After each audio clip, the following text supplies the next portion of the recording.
Well, hello everybody, and Shavua Tov. Since night has fallen and Shabbat is over, it's now a new week. And in this new week, let's see, we start the celebration of Rishon, the Jewish observance of the birth of the Jewish Messiah and the countdown period therein. Tomorrow night's first night of Hanukkah, so we'll celebrate that as well. And that's plenty to celebrate. So we're ready to get rolling, and trust you are also. And we are likely to be joined by some people along the way. So you thought that we should pick up where we left off Not necessarily first thing, because it's a little heavy, the first thing. all right. Do we have a shorter one that we can do? Because all I've seen are long, Well, wordy explanations. we can do this one, but we'll keep it brief because it's asking for a quick synopsis of what's revealed to us in Revelation as to the sequence of events. Oh, dear. Oh, wait, Well- so you're going to keep that short? Yeah, well, it says quick synopsis, so we'll. Okay, to me, like 5 hours would be quick on that. Yeah, let's do that without getting into the weeds, as they say, on that, because it's a question that's been left for a little while. You want to? No, by no means. Okay, so I get You're this the one. New Testament person. Okay, so what's revealed to us in Revelation? Since Revelation forms the basis for this question, let me respond by saying you cannot understand Revelation until you have read and understood the book of Daniel, read and made some sense out of the book of Ezekiel, read and made some sense also out of the book of Zechariah. And if I remember right, there are parts of Isaiah that would be helpful as well. Exodus would be helpful. I hadn't even thought about that. Yes, thank you. From an entirely different perspective, Exodus would be helpful. The previous group of books would be helpful because they utilize some of the same kind of imagery that we call eschatological or end times imagery or apocalyptic imagery, even more precisely. Exodus, because it forms some of the pattern that underlies what goes on in the book of The Revelation. plagues. For Because example, there's references to the plagues. And if you don't know about the plagues or they're nothing to you, it's just going to pass by you. You're not going to get any meaning out. So I know when we recite the plagues during Passover, during the Seder, we don't have to worry about having memorized them because they're right there in front of us in the Haggadah. But in this case, you will need to have remembered, even if not memorized them. So that's all part of the background. And then there's also the background that's brought to us by the literature of the Second Temple period, sometimes called intertestamental period literature, because there's some apocalyptic books there that share some of the same kind of imagery. So all of that is necessary to properly understand what goes on in the book of Revelation. I'm tempted to say, and that's my quick synopsis of the book of Revelation, but I haven't really said anything by way of content. So, But that's why it's so difficult to understand, much less interpret. And we also need to realize that there's a history of interpretation of all these books. oh, thank you. Yes. And so how it would have been interpreted in the year 1000 CE or AD will look totally different than the way we might interpret it today in the 21st century. That's because the reference, not like a reference book, but a referent, and then there's a bunch of reference in a book of Revelation might change. And therefore, we have to be really careful about what the long-term implications are of what we're saying, because, in a year or two, it might change. I can give an example of this, by Go the right way. ahead.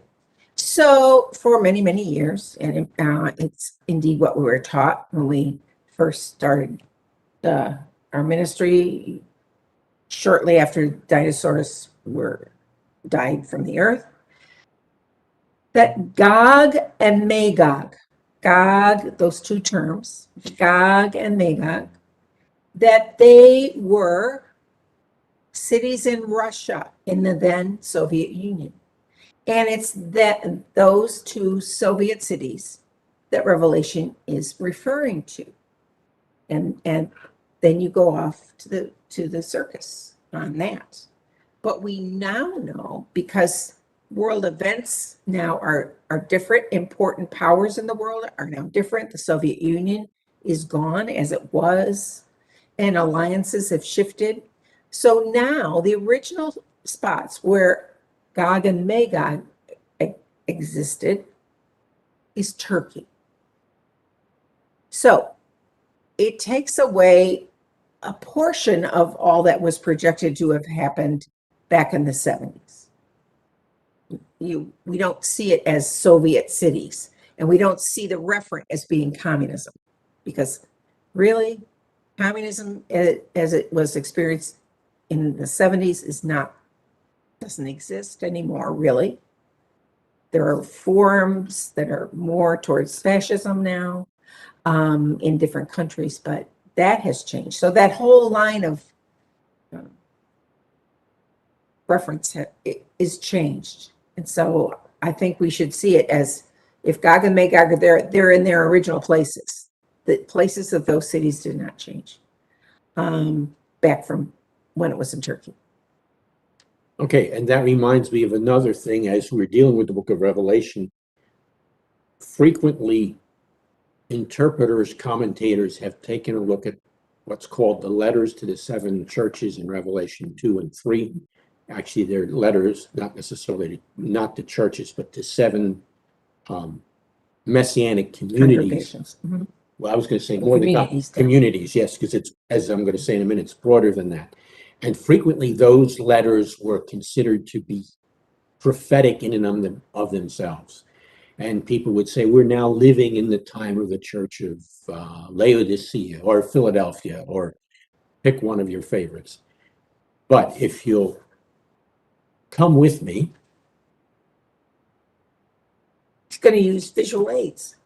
I think that's against the rules, dear. No, we're getting applause for your visual aids.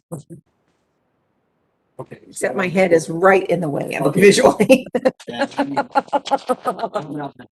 No, that's better because it's closer to the light. Okay. Now, this happens to be during the time of the Assyrian Empire, the one that I got up here. I guess the map can be fairly well seen. You can see. I pull it in a little bit closer to the camera. Yes. Okay. All right. Do I want to go over to the actual? Doesn't take too long. This is why we don't use visual aids. Persian period. Not that one. Which period do you want to? Okay. Here we go. Background of the Newer Testament. And there's Turkey. Yes, and there's Turkey, but that's not what I want to look at. The letters to the seven churches. The seven churches, some of these are listed on here, but so I'll list the ones that are. There's Pergamum, there's Ephesus,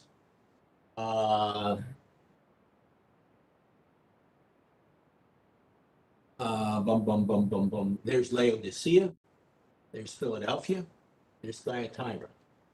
If you notice, if you take them in the order in which they appear in the text of Revelation, it forms a continuous route. In other words, this was the route that you would go if you're on a journey.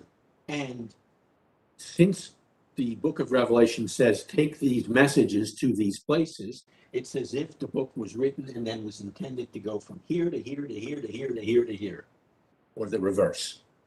Does that make sense? So the order is there only because that is the exact order that's on the trade route.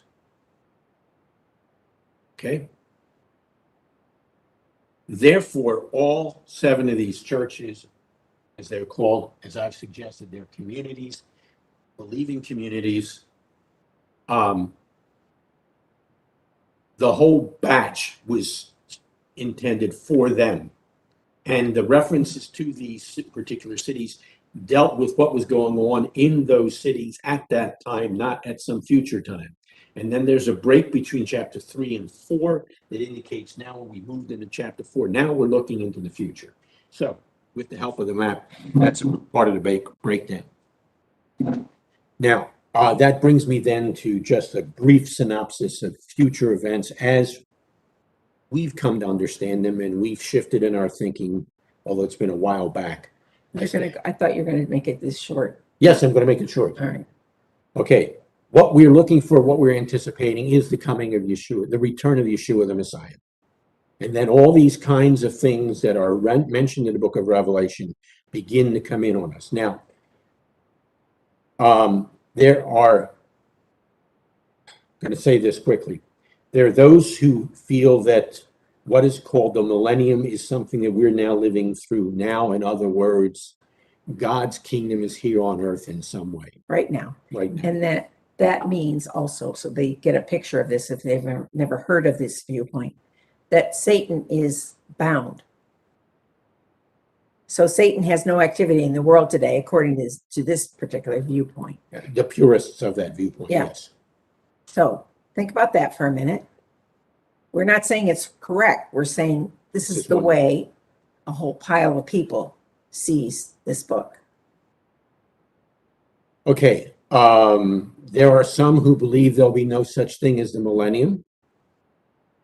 There's some people who believe that, If I can go ahead. hold the thought, I was going to say the millennium being a Greek term that has to do with the reign of Yeshua from Jerusalem For 1,000 for years. 1,000 years. Yeah. It comes from 1,000 Or for a period, a long period of time. long time. Okay. The first position that I mentioned is technically post-millennial. It means that Yeshua will return after this millennial period that we are now living in. Then there are those that Patrice just mentioned, the amillennials. They believe that there's no millennial time at all in prophecy. And then there are those who are premillennial. And the bulk, if not the total, no, let's call it the bulk of the Messianic movement is premillennial. In other words, Yeshua comes prior to the millennium, and the millennium actually is equivalent to the Messianic age, the time when Yeshua actually rules. So, as we understand it, we are awaiting that time period. That time period will be instituted as the Messianic age after Yeshua returns. Now, I'm going to say one other thing, and this gets a little more precise, but the question is, when before the millennium does Yeshua return?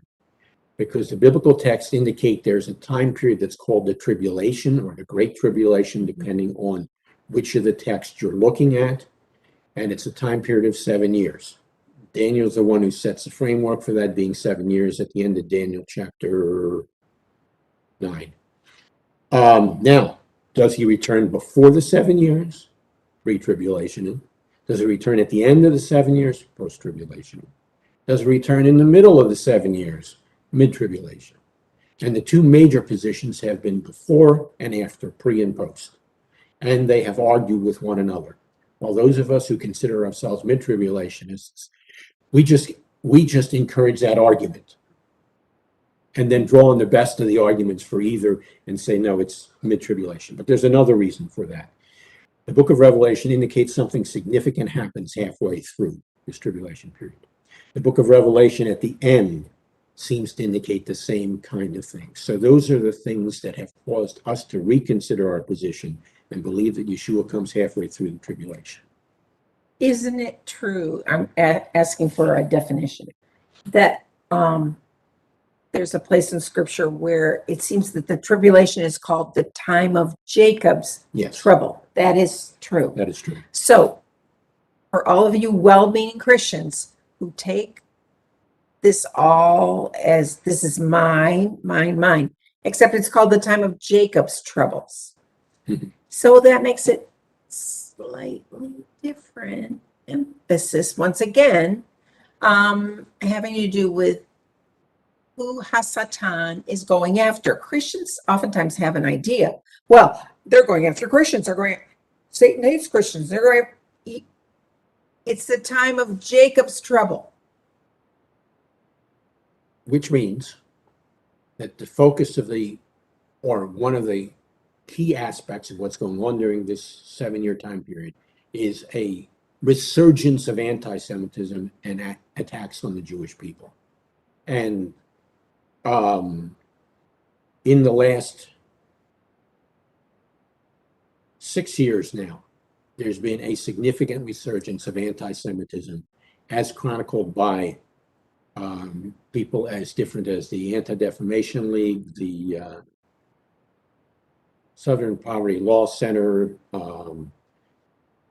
FBI, and related organizations that have chronicled the rise of anti-Semitism. Well, the coming and going of anti-Semitism. Yeah, the rival and the lessening. Well, no, in the last 5 or 6 years, it's been. Yeah, I know, but they track it like on a chart, and it goes up and down. But in the last 5 or 6 years, It's been going up steadily. All of them have said significantly steadily. So you could say, if you want to play with this, could it be that we're on the verge of the tribulation? It's possible.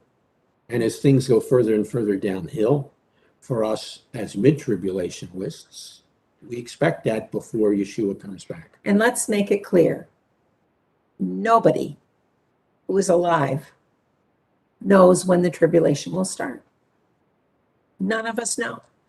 We don't know the day nor the hour. So it would be nice. I mean, I feel good to think that we might already be in the tribulation and it, and we're handling it. Yeah. So it's not a countdown of 7 years. We don't know when we're going to pop in and count. The 7 years might have already begun and we would not realize it. The only point at which we know that it's here is at the midpoint. And just as we're about to, if you hold to the mid-tribulation position, just as you're about to say, that's it. That's the midpoint. We'll be talking to ourselves as we join Yeshua in the air for what's called the rapture. So the moment of illumination will be commensurate with the moment of our extraction as followers of Yeshua. Let me also alert you to something that's fairly common within Christianity. The idea is we are going to be taken out of the world because the world would be too hard and too evil. In other words, God doesn't want us to suffer, so He'll rescue us from all the tribulation. Well, So before we have a tribulation, we'll all be gone. Yay, because God loves us. And He never wants us to suffer. And so we'll miss all that. Let me tell you, other nations of the world somewhat resent that idea. The idea that American Christians, I'm not going to speak about Canadian or North American, the idea that Christians are not meant to suffer, or that they shouldn't suffer, or that they won't suffer. This is insulting for all those Christian communities in other countries of the world where they have suffered and continue to suffer. And yet Americans seems to be the ones. We just can't handle the concept that God would allow suffering in our lives. And I think these are the kinds of things we really, really need to think through before we have settled opinions on them, because to the rest of the Christian community everywhere else, it sounds terrible what we're saying. If our Messiah suffered, it says, so we can expect to suffer. It says it. Just because people don't like it and they skip over it to the next verse that they get a blessing out of, that doesn't mean it doesn't say so. If they persecuted the leader, why would they not persecute us? Also, that's also in there. So these are things that we need to think more soberly about. Is that fair enough to say? That is perfect. We really have to think through what we're saying and why we're saying it. So if our understanding of this time framework and sequence of events is correct, then we will be undergoing some suffering. And we will not know that we've reached the midpoint until we reach the midpoint. And then we can look back at our calendars and say, oh, I guess it was 3.5 years. But we won't probably see that till, No, not in, and by then it may not matter. well, then at that point, then there'll be 3.5 more years of stuff that's even more intense. But as we understand it, we will not be around for that. Now, there are other variations, as I said, on this position, but that's our quick synopsis of what to expect, how the book of Revelation lays out in the larger context of all this.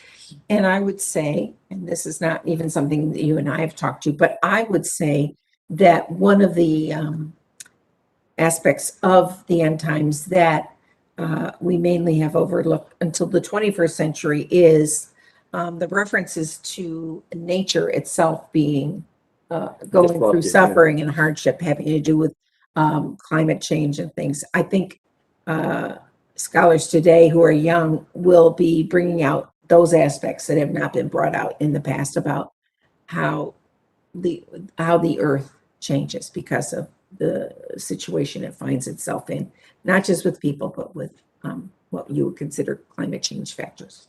Yeah. Not so much recently, but prior BC, before COVID. We were asked on occasion by our kids, particularly our daughters. So This is a family chuckle. this is a family chuckle. So of the 4 horsemen of the apocalypse of the book of Revelation, These are our kids. how many of them have mounted their horses and Are starting to ride. are riding? And as things would get worse, we would increase that number.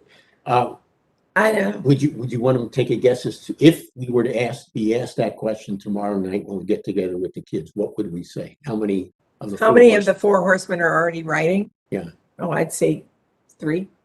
Would you say 3? I think 3. I mean, we were up to 2.5 Yeah. before, but I don't know. We haven't talked to our daughter lately about this topic, but it's just funny that of all the things that they would choose to think about is like the 4 riders of the apocalypse. Yeah.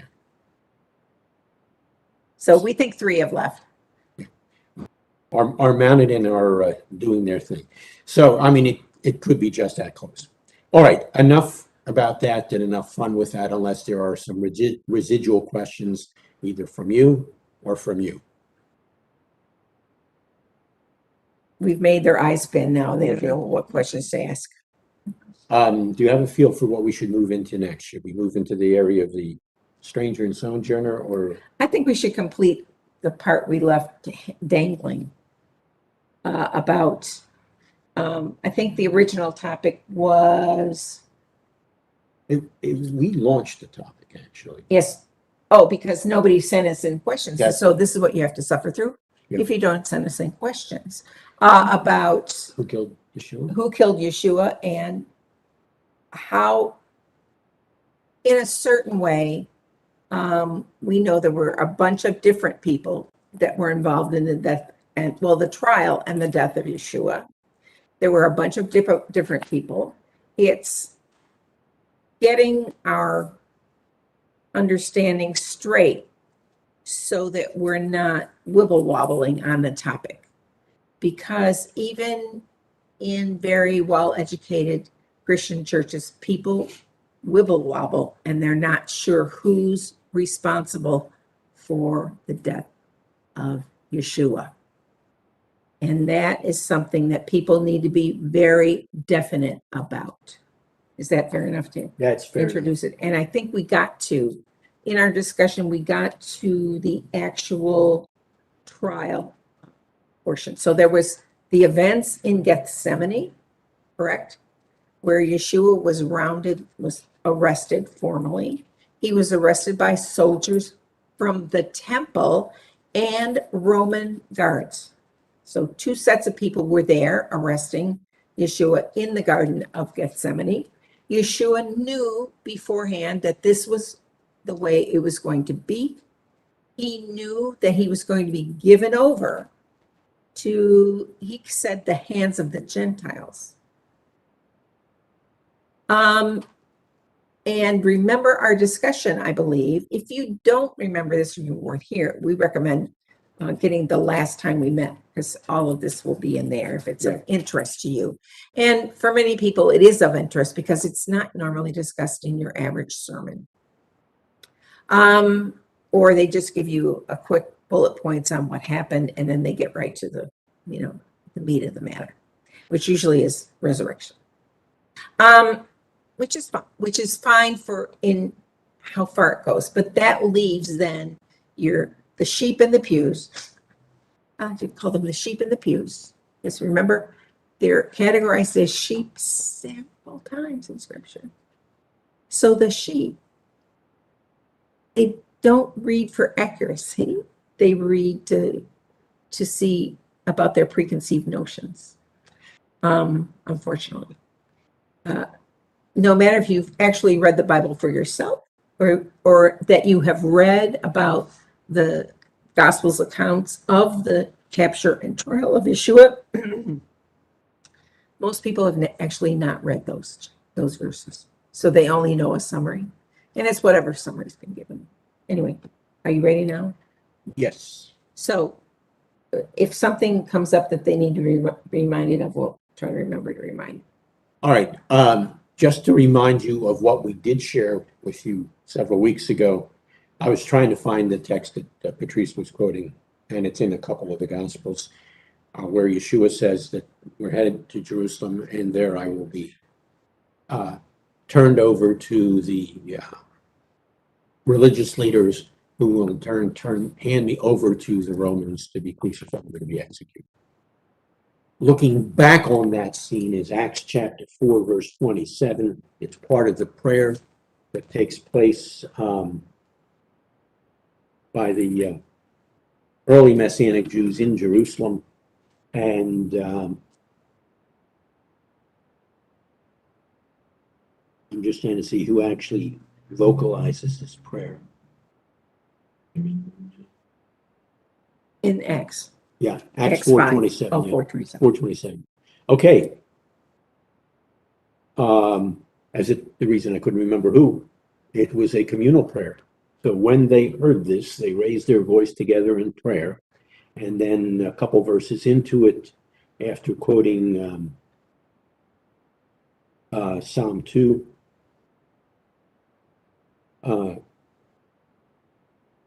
let me just make sure it is Psalm 2 that's being quoted there. Yes, it is Psalm 2. It says, indeed, listen to the order, Herod and Pontius Pilate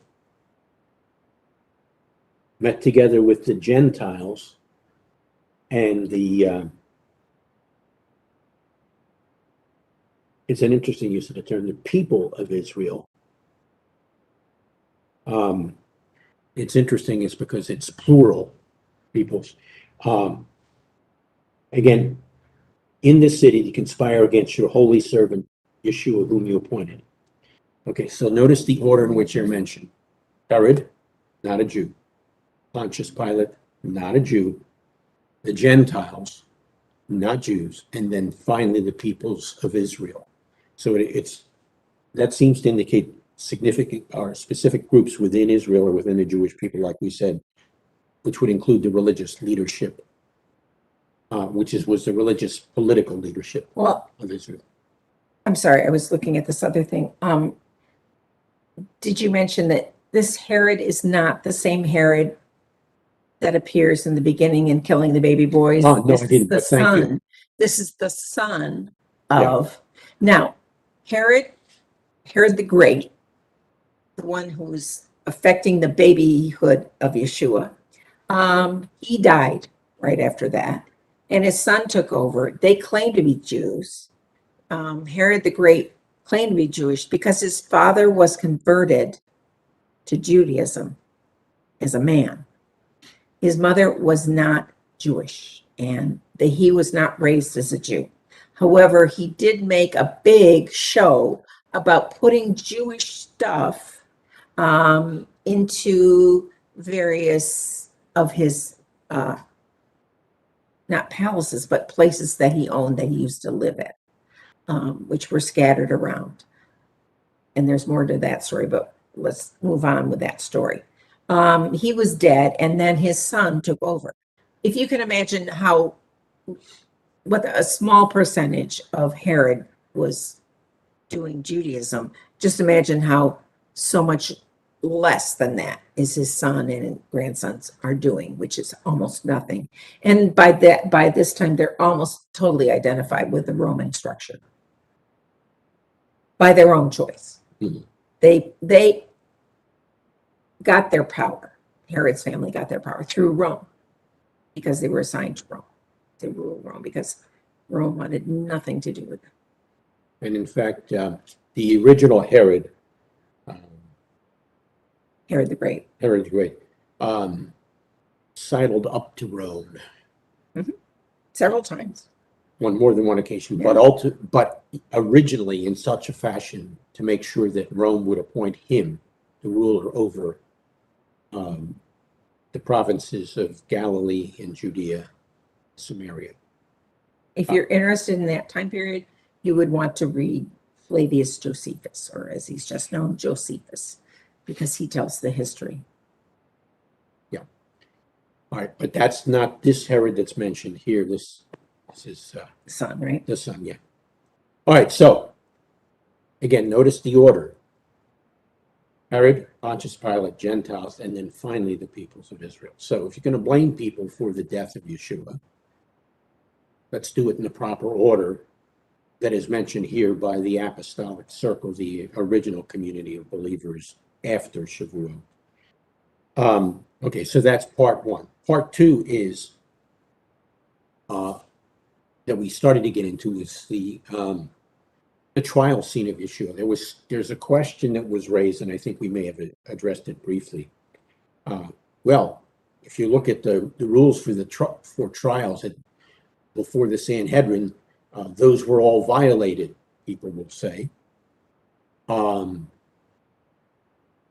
therefore, this was a wrongful trial. Others will say, well, the reason those things aren't mentioned is because the story is concocted anyhow. That comes from a whole different group of people. Those are those who want to cast doubt on the historical accuracy of the gospel writings. But if you look carefully at what's mentioned here, what you have is not a formal trial, but what would be akin to what we would call a grand jury inquiry. And in that, they're trying to determine whether, just like we would in a grand jury, whether you could actually bring formal charges against this person who is being investigated, examined, whatever, in this case, Yeshua. So what they were trying to do is, was there enough evidence to present Yeshua to Pilate and therefore to a Roman trial? Was there enough evidence to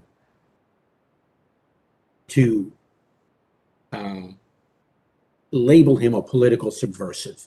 In other words, someone who would undermine Rome, or whose intent was to undermine Rome. Please remember, at this time period, the Sanhedrin, the religious leadership there, could not have anyone executed by crucifixion. Only Rome could do that. From time to time, they would order a stoning, but even that was borderline as to whether that was allowable by Rome. So their powers were limited. So if this is going to end up being a crucifixion, as they brought him to Pilate, then then the whole point is this man a political subversive? Now, quick reminder of who is in the Sanhedrin. The Sanhedrin was dominated and controlled by the high priest, his family, and his allies, who inevitably were all Sadducees. There were some Pharisees who were part of the Sanhedrin at this particular time period. Given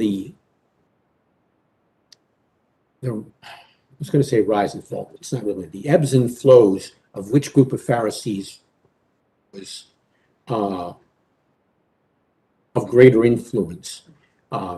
It did actually ebb and flow. Whether the school of Hillel, the school of Shammai.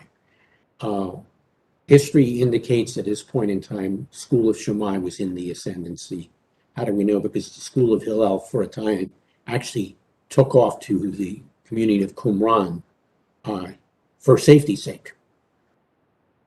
Now, interestingly enough, in Yeshua's teachings, he was far more in line, not 100% of the time, but most of the time, with the school of Hillel, that form of Pharisaism. Anyhow, so that's who's involved here. The people who would be more intent on the threat of Yeshua as a political subversive, let's say subservice, that wasn't right, subversive, would be the Sadducees, because it's the high priest who was appointed by Rome, and it was his authority then that was at stake if authority was undermined in Israel at this time period. Does that make sense? Okay, now that we've set somewhat of the stage, could, in this grand jury investigation, could a plausible case be made that this is a person who's a political threat to Rome? So that's the direction they were going in all this. Now, two characters, Annas and Caiaphas, father-in-law, son-in-law, and strangest of all circumstances, during this time period, sometimes Annas was the high priest, sometimes Caiaphas was the high priest. We're told at this time Caiaphas was the high priest. Caiaphas was the one who in John chapter 11, verses 49 and 50, said concerning Yeshua, it's better that one person die than the whole nation perish. Now, you need to understand this through his grid, through his mentality, and that mentality was, if this guy causes too much trouble, then Rome's going to come in, and who are they going to blame? This guy or us who are in leadership? So that was a very self-serving statement, even though it sounds quite patriotic. So, if you raise the question, so why did Yeshua die? We can speak about it theologically, and they're important. And biblically, there are important reasons theologically and biblically. But there's more in the context, it's more of a social and historical situation, or sociological historical situation as to why he died. It was a perfect I won't say conflagration. Perfect, what am I? I have a question. Of events. Yeah. Perfect storm event. Confluence. Yeah, confluence. So anyhow, the high priest was at the center of the power structure under Rome, in Jerusalem, and in Israel. And so as John 11 indicated, and this was referenced again in John either 18 or John 19, this statement, better that one person died than the whole of the nation perished. I have a question, Rabbi. Yeah. So this just kind of occurred to me when you guys were talking about it. You're talking about the political situation. Could part of it have also been the fact, since Yeshua tended to support the teaching or speak along the teachings of Halal, that Shammai, having the seat, wanted his voice silenced because the people were kind of going along with what he was saying? I mean, just kind of a thought. Okay. Yes and no. The yes part is sure the people who were in the power in the status of power as Pharisees, yeah, they would not have liked this. But here's what you need to understand about all Pharisees and about virtually all groups of Judaism, both then and since then. There is no record anywhere of anyone being killed as either as a religious teacher, as a rabbi, because of his religious beliefs or prophetic stance. You could disagree, what you don't, kill. So the Pharisees would not have been those, even though they might have been opposed to the way in which he taught, because he was from the wrong school of Pharisees, they would not have been there to vote for his death. You don't do that. There's never been a record of that taking place. I was just going to ask you, aren't Hillel the person and Shammai the person, they're both dead at this point?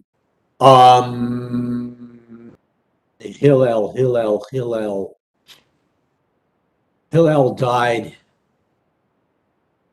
Yeah. About the year 10, if I remember right. Shammai, I'd have to double check. I thought they were both dead and it was their Yes. followers at Yes, any rate. Yes, it was their followers at any rate. A quick aside on Hillel, there's every possibility that Hillel was there in his closing days in Jerusalem for the Passover that Yeshua attended as a 12-year-old. So was involved in Yeshua's bar mitzvah back and forth, and perhaps even training, given the nature of his parents. But within a couple of years, probably when Yeshua was about 14 or 15, Hillel passed from the scene. Now, You'll have to Google it if you want to know. where was I going? Yes, but there was a specific thing. Oh, I know. Important event just prior to this is what's called the cleansing of the temple. The Talmud itself talks about and specifically mentions Annas and his family as being corrupt because they had the temple commercial monopoly. What took place in the temple with the buying and selling of animals for sacrifice, with the exchange of money to make purchases possible, was all under the auspices of Annas and his family, and even the Talmud talks about how corrupt it was. So when Yeshua comes in and overturns the money changers' temple, causes a commotion in the temple, this is a direct threat at the political and economic now bailiwick of Annas, Caiaphas, and company. So that's another reason why this whole issue is problematic for this particular group of people. But everyone should recognize and understand that in normal times, the normal way was, remember, this is a high holiday being taking place in Jerusalem. They're packed with visitors from all around the Roman kingdom.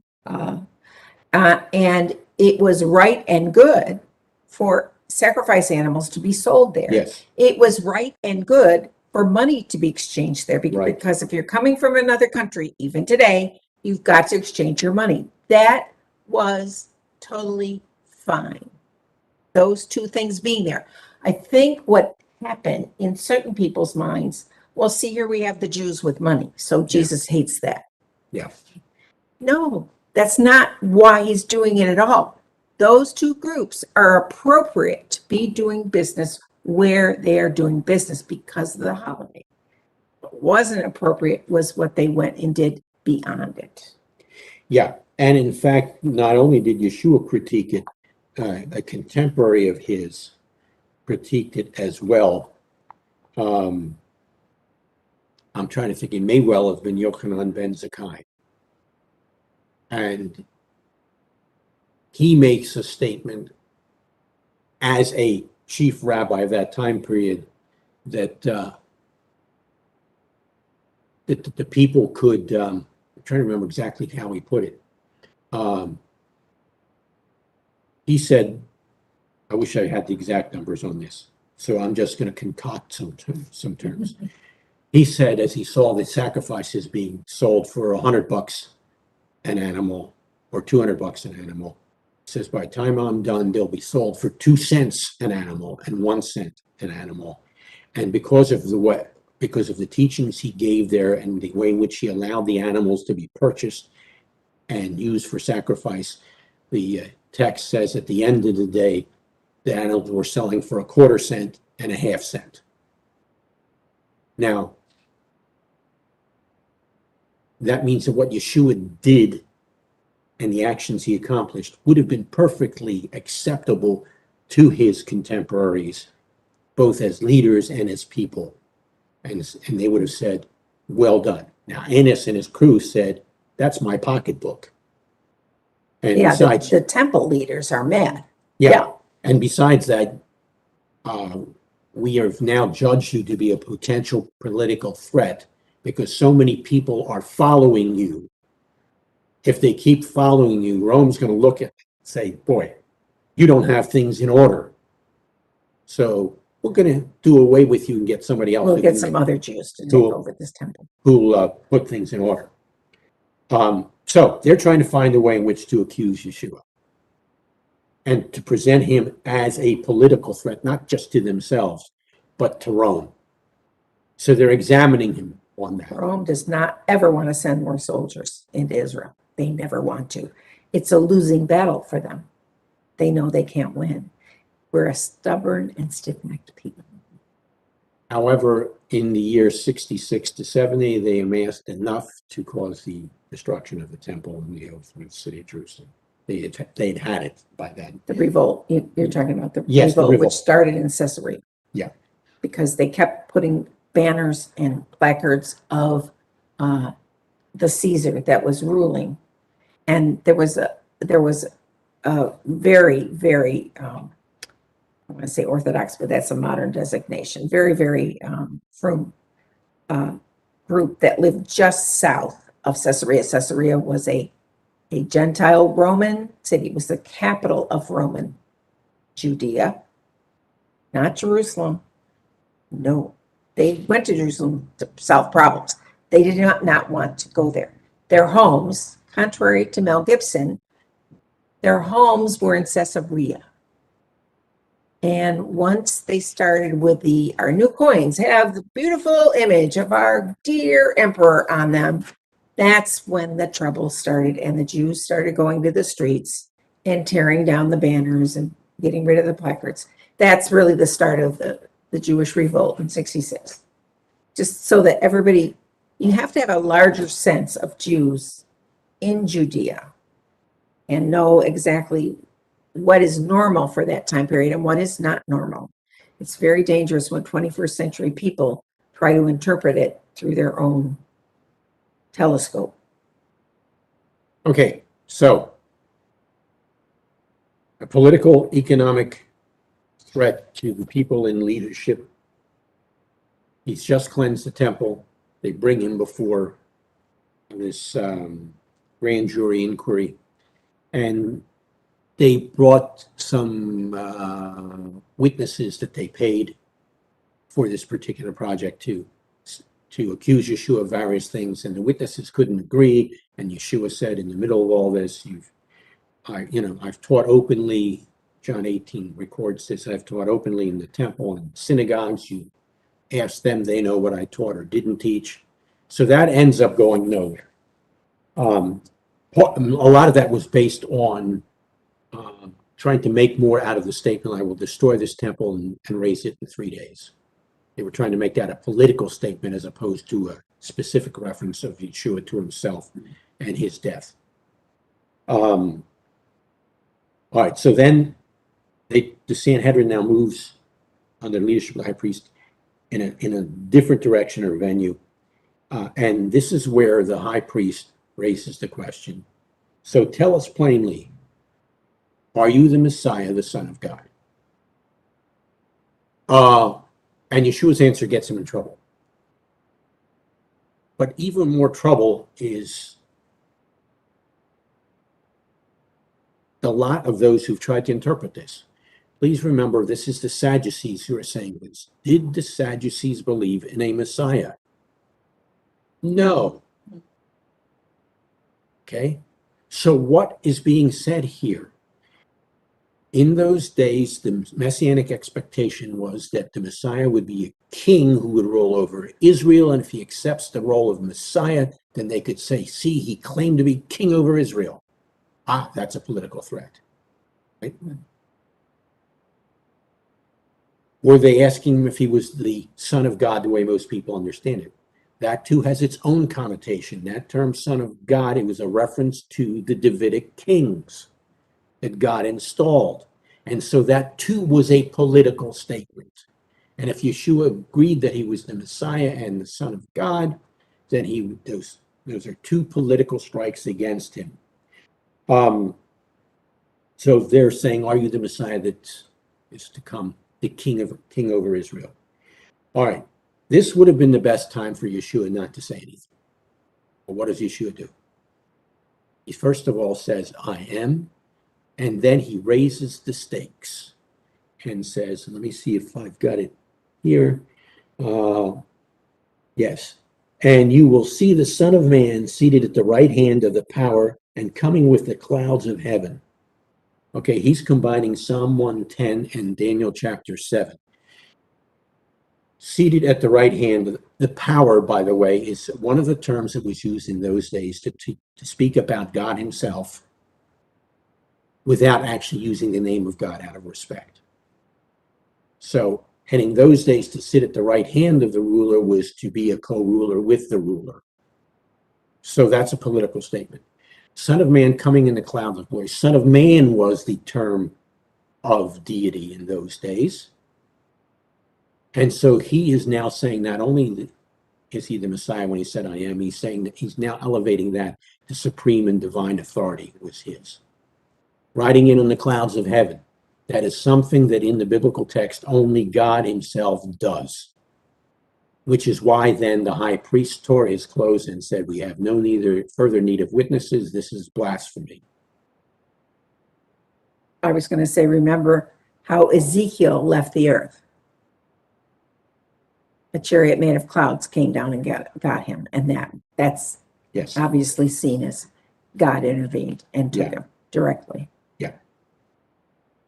So, that's the scene. So now they say, now we can bring him to Pilate and accuse him of being a political threat. So that's how it went down. Then there's more to it, but that's more in tune with the question we should do separately, not now. Did the Jewish people reject Yeshua? Yes, but I'm going to conclude this section such as it is Okay. by reminding everybody what I always remind people of, because somehow they don't read this verse, they forget about the verse, they don't think about the verse. Yeshua is on the cross. He is dying. And he says, Father, forgive them. They don't know what they're doing. Did the Father grant his prayer? Did the Father grant Yeshua's prayer in his dying hour? Yeah, yes. So, what did Yeshua pray for? Everybody to whom this applies, Mm-hmm. please forgive them, Father. If God didn't answer that prayer, or if God said, no, I'm not forgiving all of them, then things would be different. Or if he left it nebulous. No, he said all of them. They don't understand what they're doing. Therefore, forgive them, Father. So everybody you think is responsible is forgiven of that particular sin. Also, a reminder, when you say, well, they're guilty, and down through the centuries, I hate to tell you, it's been Jews. It's been said over and over and over. The Jews did it. The Jews are responsible. The Jews killed him. At the concentration camps, signs were put up there. You did this because you killed our God. This is what has been indoctrinated into people. Certain countries it's been worse than others. But if you want to blame somebody for Yeshua's death, point your finger at yourself. Because if you had been the only person in the earth, he would have died for you. And you contributed, maybe not as much as others, but you're in the crowd. You're in that crowd. And so we have to say it every time we talk about this topic because it's never said in so many churches. And the idea is very strong that the Jews did this. And that's what we consciously have to make an effort to remind people. No, you caused him to die, and he caused him to die, and it was, we were there too. So please don't forget that prayer of Yeshua on the cross, and bring it up a lot, because people will not learn unless they hear it over and over and over. Read to remind them. That conversation reminded me of one other important thing to include in this segment of that discussion. As I said, there's more to this discussion. It's another segment or chapter. And that is building on Acts 4:27. The rabbi said it this way: none of the rulers of this age understood it. This is 1 Corinthians 2, verse 8. None of the rulers of this age understood it, it being the message that we're presenting you. For if they had, they would not have crucified the Lord of glory. And that's all he says. The rulers of this age are the ones who crucified the Lord of glory. Who were the rulers of this age? Well, this was a letter written to the people in Corinth. Who would the Corinthians have considered the rulers of this age, of this time? The Romans, the Roman Empire. So the rabbi specifically and fully places the blame at the feet or at the hands of the rulers of this age. So if you want to blame anyone for the death of Yeshua, take the Jews out of the picture, put the Romans in. I've never heard anybody complain about the Romans. No, I've seen no history of persecution of Italian people. Yeah. For the death of Yeshua. That hasn't happened. It all went to the Jewish people. And somehow continues through the generations, just as if, we'd done it ourselves. Yeah. All right. Then we have a question that was sent to us, In another topic altogether. totally different, and we may not. Now you feel like you're on a roller coaster. Woo! And you're rolling. Now we're going in a different direction, going upside down. Okay. But it does. It's a big topic. It's a big topic. We may not get to all of it today. We got about 15 minutes. Yeah, 15, 20 minutes. There are Gentiles cited in the scripture in connection to Israel. Okay, so we're back on the Gentiles. Generally, these groups are referenced in Hebrew as ger, zar, nechar. Some examples are, with references listed, the mixed multitude, the stranger, the sojourner, the alien, the foreigner.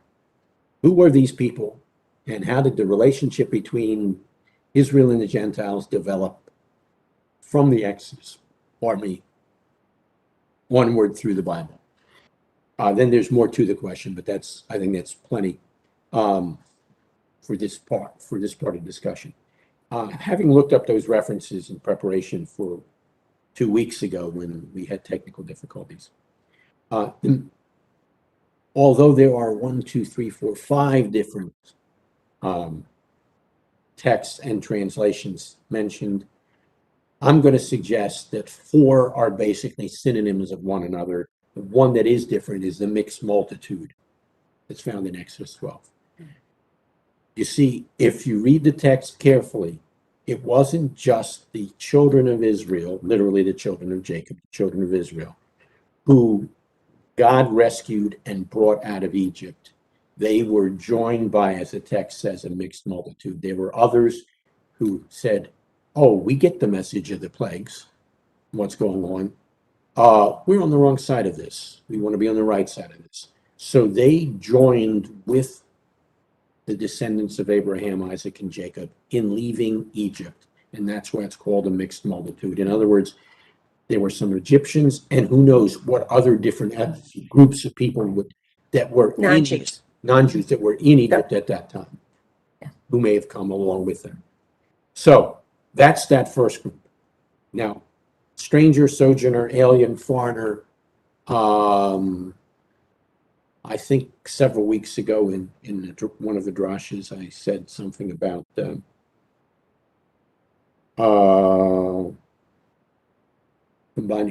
I combined 2 of these, sojourner and alien, or resident alien, or something like that, because that's the term that we use to describe Abraham. That's the term that Abraham used to describe himself in the dialogue in Genesis 23 that he had with the Hittites and the burial of purchasing a burial ground for Sarah. He was a stranger resident. So that's a term he used. Now, Are you done with it? I'm The done. preface? I'm done with the preface, and I turn it over to you. All right, well, not for the whole thing. But I want to take you back, and this is a chunk that everybody should realize is part of the answer to this, which is Noah. Noah, after they had their boat ride, correct? And they landed. And what was the first thing Noah did? You can find it in Genesis 9. I'm taking your word for it at this point. Let me look. They got off the ark. So when was Noah? Before Moses? Before Abraham, even. Yes? So anything with Noah and a covenant with Noah does not apply to just to Jewish people. This is for everybody. Ham, Shem, and Yafet are his 3 sons that go with him, and that is the rest of the world, because Shem is containing the Jewish people eventually, but this is having to do with the rest of the world. And unless you read the covenant that's with the world, then you'll miss out certain things. I apologize. It's the paragraph before chapter 9, so it's the end of chapter 8. Again, 6. All right. This new Bible, it's hard to turn the pages. All right. Beginning at verse 15, but the altar is in verse 20. Well, I was going to say, Genesis 9, God blessed Noah and his sons and said to them, be fruitful and multiply and fill the earth. The fear and terror of you will be in every living creature on the earth, every bird of the sky, every creature that crawls on the ground, all the fish of the sea, they are placed under your authority. Every living creature will be food for you. As I gave the green plants, I've given you everything. Verse 4, however, you must not eat meat with its lifeblood in it. As I said before, Noah is before Abraham. He is speaking on behalf of human beings. This is not a Jewish thing. It is a worldwide thing. Don't eat meat with its lifeblood in it. I don't know if you have relatives or you know and understand that many cultures eat blood. Blood sausage of various kinds. There's haggis from where you're eating sheep blood. It's a normal thing for human beings across the earth, some of them, to eat blood. Notice that's not what the scripture says should be going on. I'm just mentioning that. I will require the life of every animal and every man for your life and your blood. In other words, God requires, if blood is shed, that there be an equal recompense with somebody else's blood. He's very strict. He's stricter than I think 21st century people would be in general, but I'm just reading. I will require the life of each man's brother for a man's life or person. Whoever sheds a people's blood, his blood shall be shed by people. For God made people in his image. But you be fruitful and multiply. All right, so then that starts this covenant. And the sign of the covenant, the recognition, the physical, visual recognition that this covenant is valid, which I haven't read all of, but that this covenant is valid for the whole earth, is a worldwide thing that can be seen, a rainbow. Rainbows can be seen at specific times throughout the world. So this is everybody. Now, is this covenant kept by everybody? Oh, no, we already discussed blood sausage. No. And the rabbis later, in interpreting Noah, said that this is the bare minimum. Noah's covenant is the bare minimum for Gentiles who think they're going to go live with God after their death. The bare minimum, he's keeping the Noahide Commandments, which we won't go into that as a specific topic. But I'm just saying this is also part of the understanding here. What do Gentiles have to do to go to heaven? If you're asking Judaism, Judaism is going to point you to Noah's covenant, and they're going to say, this is the least amount you can do. So do not kill is one of the, do not kill, because then your blood will be required because you killed something. That has nothing whatsoever to do with food. The only thing about food is don't eat blood. A third one is don't worship idols. And pretty much everybody in the modern world doesn't have that problem. And then there was a fourth one. Sexual immorality. Yeah, and don't commit sexual immorality. And so those are the only laws that Gentiles have to follow. So we're done with this topic. Well, actually, they listed 7, but those were the main 4. Yeah, more modern rabbis have listed 7. We don't have to go through them. How many churches do you know talk about this? Can't name one. Yeah, I don't know. Maybe there are some. Maybe there's a whole world I don't know about. It's possible. Maybe in Ninja Turtle world, they follow all these. I don't know about Ninja Turtle world, but I'm not trying to make fun of it, but I am trying to point out that even the things that are plain in Scripture, Gentiles don't keep them. So when we're talking about non-Jews, the Gentile world, we can say certain things. But starting with, I think, the Exodus in the main, those Gentiles who came along with the Jewish people to leave Egypt, even though they were not Jewish, they left Egypt with the Jewish people, and they set out on their sojourn. The first main stop was down at Mount Sinai, or Mount Horeb, where everybody is saying, yes, Lord, we will do this. Everybody is committing we don't have a crowd, people who opted out of the ceremony. They're staying over here. They're not promising God. No, they all were in the crowd and they all said, we will follow you and we will do this. The assumption is that those Gentiles, after they came from Egypt, how did they become Jews? Because the group that marches into the promised land under Joshua, they were Jews. They were Jews. So it never has been true that DNA determines who is Jewish. It's never been true, even though people might think it's true. Not solely. No, it can't be the only thing, because there have always been Gentiles who've converted into the crowd.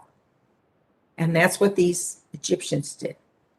To convert, you agree to the Jewish way of life. And you promised at Mount Sinai that you're going to do what everybody else is doing.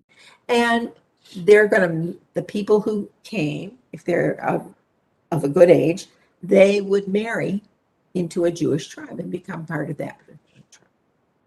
So that when they get off the Wilderness Express under Joshua and they cross the Jordan River to go in and fight for their land, they're considered all Jews. Once again, people don't think about these things. They make statements and they haven't really thought out the ramifications for all these steps. We know from the book of Ruth that there has been a way to convert, because she did. If nobody else in the scripture converted to Judaism, she did. And she was accepted to the extent she's the great-great-grandmother of the greatest king in Israel. So this idea of Gentiles being included, there always have been some. DNA is not a pure line, is not the only determinant, because everybody who converts in with Gentile DNA. Oh, quick aside, just interrupt for a second. Sure. Since you mentioned Joshua, another person who's part of the Davidic line is Rahab. So she too became part of the family. Rahab, best evidence, remember, she's not a prostitute. She's an innkeeper. The formal term she's called is an innkeeper. She is the head of the Holiday Inn there in Jericho. And it does not cast aspersions on her sexual abilities or prowess or job.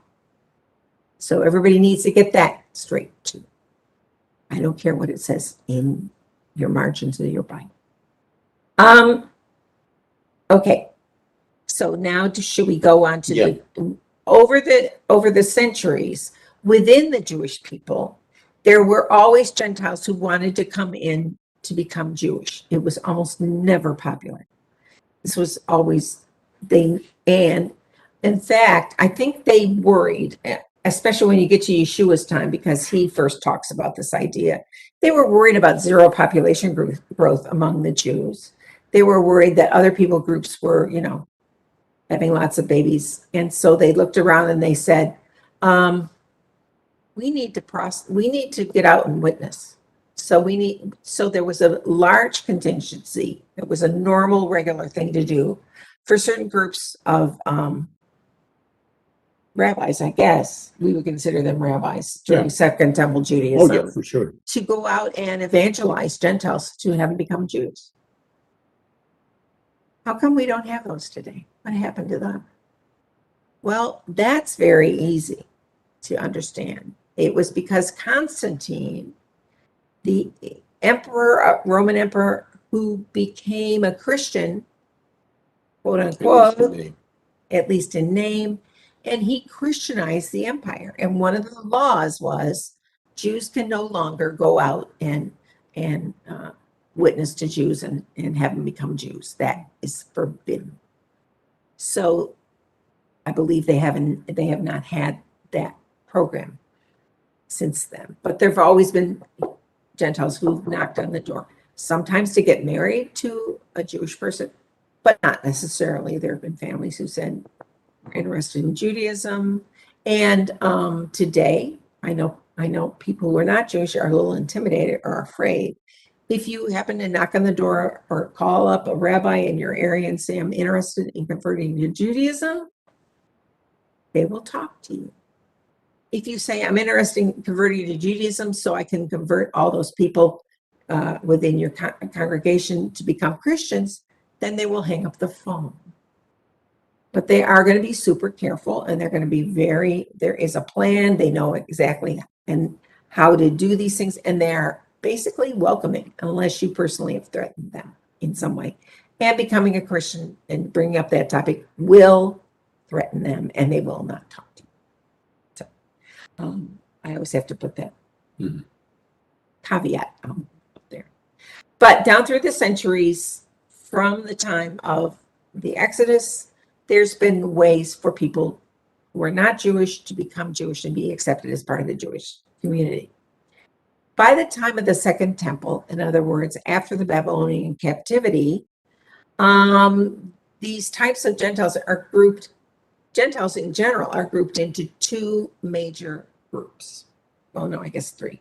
So the first major group of Gentiles, your average ordinary Gentile walking down the street, going into Target, going to McDonald's, they're known as godless, I believe is the technical term. Not sure. I don't remember. Yeah, the pagans, the people that have nothing whatsoever to do with Jewish things or Judaism. They don't know, they don't care. They're not considered at all within Noah's covenant. However, there are two different kinds that are seen to be righteous Gentiles. The one type of righteous Gentile, it's the same rules you would have in ancient Israel. If you were a Gentile and you wanted to live in Israel, or either part of Israel, like the northern kingdom, southern kingdom, if you wanted to be a Gentile and live there peaceably, then you would have to follow the Noahide covenant. And as we said, there were a couple extra things added on to what Noah specifically says. So that's how you could be a righteous Gentile and live among the Jewish people, but still be a Gentile. and I forget the Hebrew term for that. Toshev, I think. Ger Toshev. And then there's Ger Shair. So the other type, relatively few in number, are Gentile people who really want to learn about Judaism. They want to join the Jewish people. And so these people, when they knocked on the door, here's what the rabbi would tell them in ancient times, which was, you need to start going to a synagogue and learning about Judaism. And so they went to a Jewish synagogue, them, their family, and they learned about Judaism for a while. They would have to sit in on the teachings of the synagogue. And then through a process, they would be made, they could ask to become Gentiles. But then they have to, I'm sorry. It would help if they didn't both begin with the same sound. If they really wanted to become Jews, obviously it's going to be a little more taxing for a male person because you must be circumcised when you're an adult and follow the rules that were laid down at Sinai as far as the rabbis understand them. If you're a woman, you didn't have to get circumcised. Thank you. However, you would still have to do everything else. And then you would formally be considered Jewish. But it takes, in that world, it took quite a long time. They're not going to, you can't go to 2 weeks of synagogue services and become a Jew. Nowadays, there's usually either the synagogue conducts conversion classes, and they don't mind calling them that. They're called conversion classes. You have to read, you have to discuss, you have to meet with other people in the same situation as you. And then you finally pass through and go through ceremonies. And then you're considered a Jewish person. So those are basically the three types of Gentile groups. The vast majority, the pagans, the idolaters, they don't care and they don't want to care. Then you have along further closer to Judaism, you've got righteous Gentiles, in other words, Gentiles who are following the covenant with Noah, plus a few extra things. And then the closest are those who are really reaching out and deciding that they indeed want to join the Jewish people after somewhat of a lengthy time period of teaching in this local synagogue. Then they would make that decision. There were many people who came to this Gentile people who came to the synagogues, but they never converted. And I don't think nowadays we really understand what the reason was. However, some men have pointed out that circumcision as an adult was too much. We couldn't do that. I don't know where women went in this whole equation, but that was one of the reasons that was given, or that they couldn't because of the shame that they would bring into their business dealings, because this is not a popular option. There's not crowds of people lining the streets to go and become a Jew. They were ridiculed by the Romans. They were written about in plays by the Romans. Jews were the backwards people, and they didn't know what was going on, and they were not intellectually heavy duty because, they were still following these old tribal rules that needed to be done away with for the modern Roman to successfully have a life. You can imagine those kinds of arguments. But there was always a plan for the Gentiles who wanted to make the final commitment, and they were accepted in. Yeshua, isn't it Yeshua who says, he sort of yells at the group that's out there proselytizing Gentiles. He says, is that Paul? Yeah, it's Yeshua. Yeshua says, you have enough money and time and effort you're putting into going throughout the world to convert Gentiles to Judaism, but you don't have enough time for this. So it's an interesting situation. And I think if people just understood what the three types of Jews or Gentiles are, that would really help, because there are so many Christians who say that conversion now is wrong. And many Messianic Jews. And and a portion of Messianic Jews openly say it's wrong. Now, if you were a convert to Judaism and you went up and introduced yourself to them and you didn't say that, oh, by the way, I'm a convert, they would never know and they wouldn't be mad at you. When they asked you, you could say, yes, I'm a Jew. You don't have to go into your whole family history. But yeah, they will not approve. They do not approve of it. It's wrong. And they take that verse from Rav Shaul and they twist it out of context. You want to talk about that? Not particularly. It's because we're not dealing with the issue. Yeah, that's true. I'm just going to say that there is a verse that says, how did you come to Messiah? If you came unmarried, don't get married. If you came uncircumcised, in other words, unconverted, don't convert to Judaism. And then he mentions a couple other things. If you came like that, don't change. So they're taking that very extremely literally and said, if you came to Messiah as a Gentile, don't convert to Judaism. Except I've noticed that some of those who were unmarried when they came to Messiah, they got married. I'm just pointing that out as.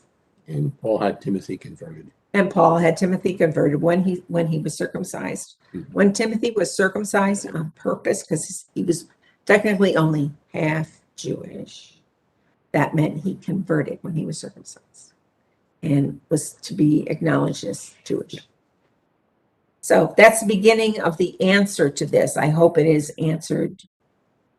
It's only answered that Yeah. far. Okay. Okay, now, That's one okay. question for you. Those Gentiles who attached themselves to the Jewish community and synagogue, they had a title. What were they called? God-fearers. So when it says in the book of Acts, it talks about God-fearers, Acts 5, correct? Who we talked about? What's his name? Cornelius? Cornelius. 10 or 11. Oh, sorry. He's New Testament. So Cornelius. It starts talking about him in Acts 10, isn't it? Yeah. Acts 10, if you want to read about Cornelius. There was a man in Caesarea. Remember how I just a few minutes ago mentioned that the Roman capital of the Holy Land was Caesarea, not Jerusalem. It's the place I was pointing to on the map. It's on the seacoast. It was built by Herod the Great. It was designed to be a Roman fortress, and this is where the head of the government, the Roman government in the land, was in Caesarea. There was a man in Caesarea, Gentile city. This is a Gentile Roman city, named Cornelius, a centurion of what was called the Italian regiment. So he's from the old country, according to them. He's from Italy. He was a devout man and feared God. And the Greek terms mean he was one of these Gentiles that loved the Jewish way of life. And he was living in his life already the way a Jewish person would live. As a matter of fact, it's not just him personally, it's his whole household. It says he did. Now, how do we know that he was living a Jewish life? Read on. He did many charitable deeds for the Jewish people. Check. That was part of the Jewish way of life. And he always prayed to God. Well, that could be anything or any. No, it says when he did it.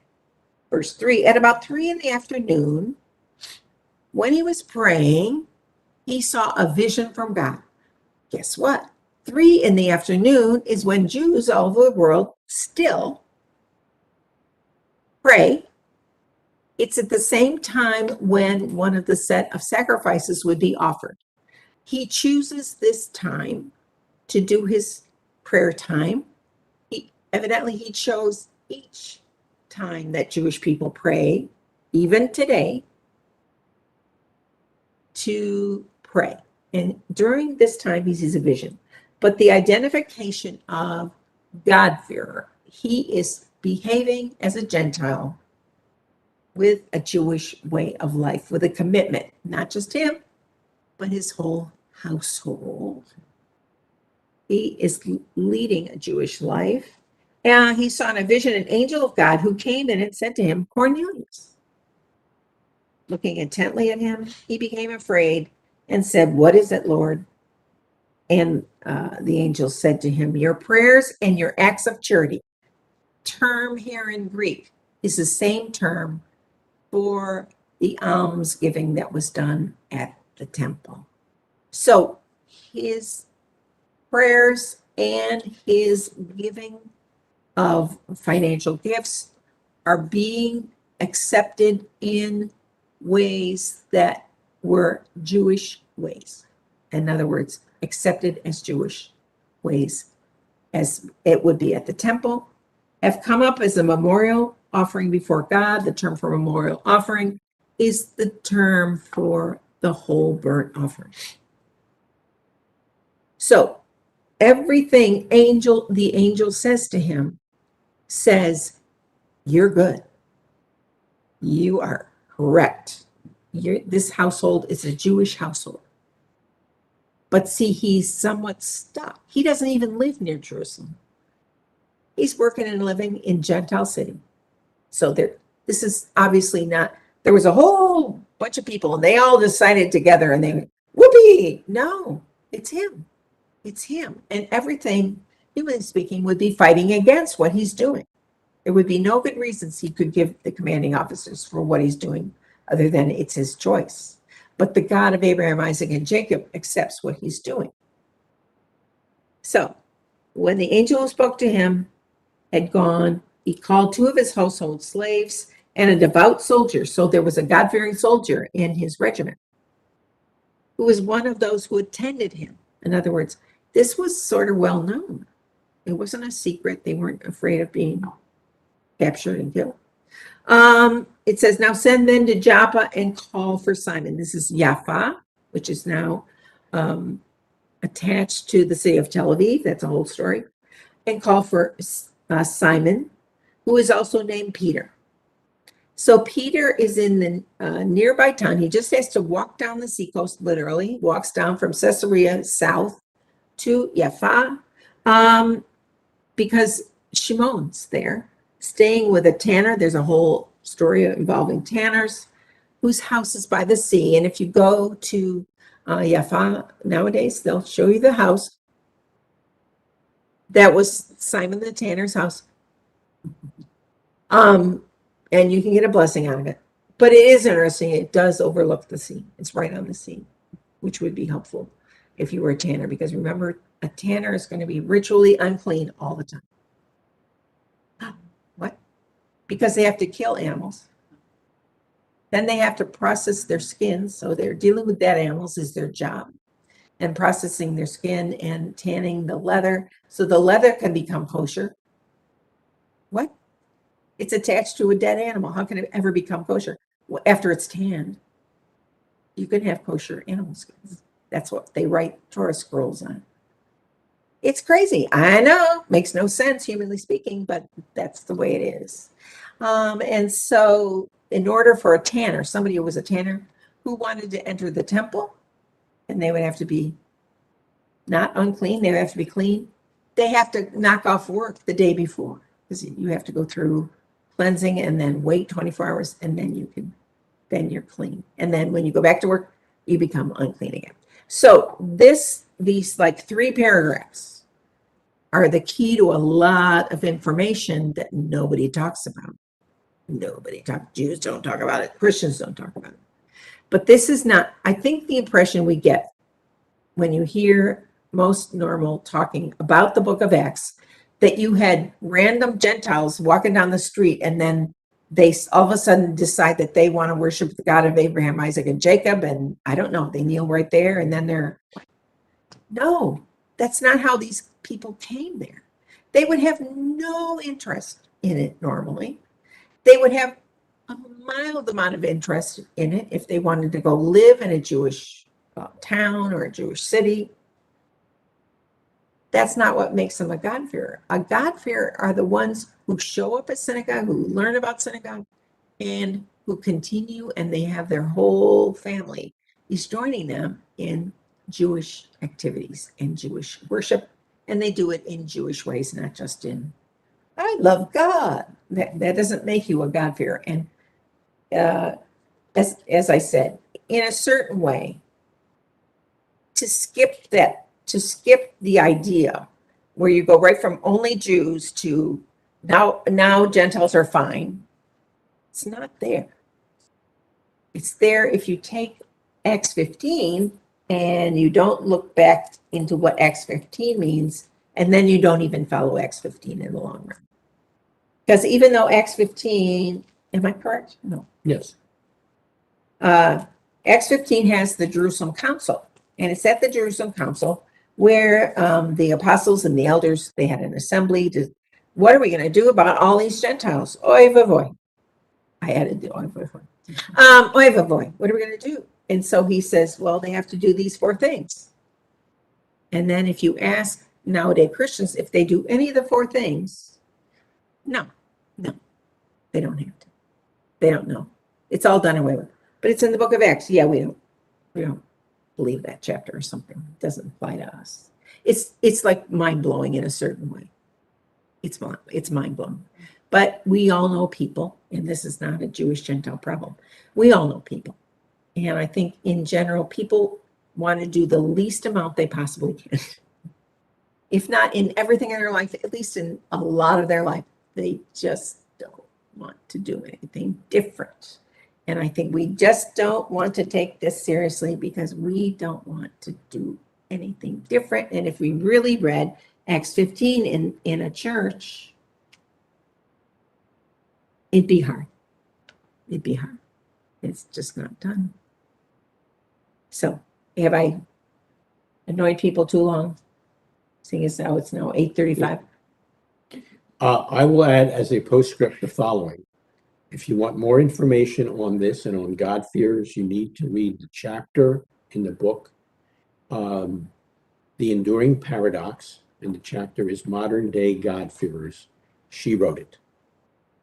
So for more information on this particular subject, not only in the stuff she's covered, but the stuff she has not covered, Modern Day God-fearers in The Enduring Paradox. There are some Messianic congregations, and I would say it's possibly half Messianic congregations, where if you're a Gentile and you come in to worship, within 2 weeks, they will tell you nicely to leave. It's way common. It's way, way common. We think it's wrong. And every time we've tried to say something about it specifically, although I will admit that in the past 5 years, we have not heard attacks about congregations that let Gentiles in, but that's the way it was. We've never felt that way. As long as people who are visiting understand, anybody can visit, as long as you understand that we're not going to change our worship for what you like.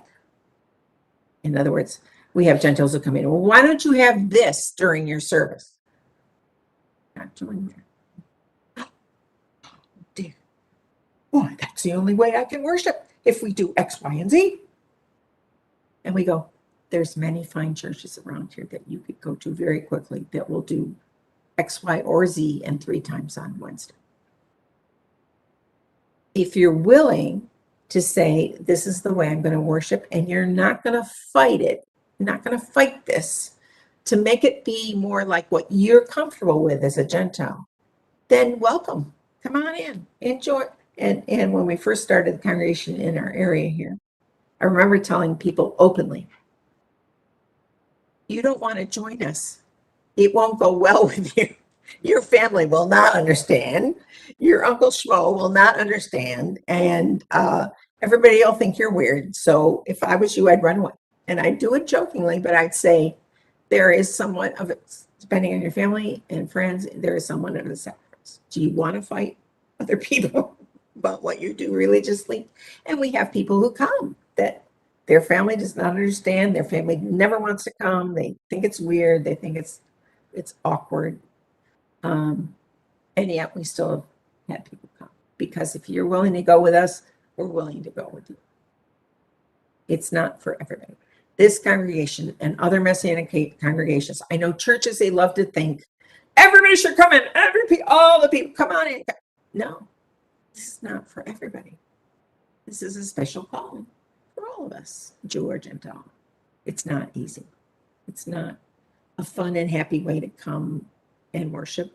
It's not that we never have fun, and it's not that we're never happy, but it's not the same emphases are not there in our worship as there are in many, many other places. I hope that didn't confuse you even more, but that's sort of where our hearts are at on this. Okay. I'm done. I don't have any more water, but All right. Any parting questions on that? In that case, thank you all for joining us. thank you. Appreciate your It participation. was a long time tonight. Well, we had to make up for the one we missed. Yeah, I know. Too much stuff. Too much stuff had been poured into my ears, and now I have to sort. Okay. Then let's close in prayer and we're done. Father, thanks for the opportunity you've given us to have this time together. For those who will join us down the road and checking in on this particular session, we pray that there be some real clarity, some understanding, stuff that will help us better understand both what you want for us and how we should live in light of that, and how we should communicate your reality to those around us, whether they be Jews or Gentiles. Thank you that you stepped into our history around this time of year, so many hundreds of years ago, to bring us to yourself. And we're grateful for that. Because of Yeshua. Amen.